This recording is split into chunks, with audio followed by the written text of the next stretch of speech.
আচ্ছা স্বর্ণা, তোমার এই যে একটি লোগো হিসেবে একটি ছবি যদি আমরা বসাইতে চাই তাহলে কিভাবে বসাইতে পারি বলো তো? এটা করার জন্য আমাদের প্রথমে ইনসার্টে যেতে হবে। হ্যাঁ, তারপর? ওইখান থেকে ক্লিপ আর্ট। আচ্ছা। ক্লিপ আর্টের পরে এই সাইডে অনেকগুলো লোগো আসবে।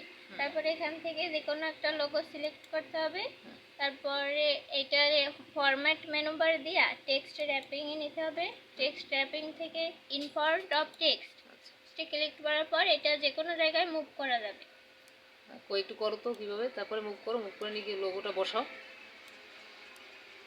এই যে বিভিন্ন জায়গায় মুভ করা যায়, ছোট বড় করা যাবে।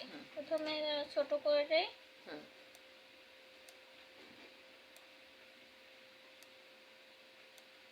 পরে আমরা যে কোনো কর্নারে বসাইতে পারবো। বসাই দাও। আচ্ছা ঠিক আছে।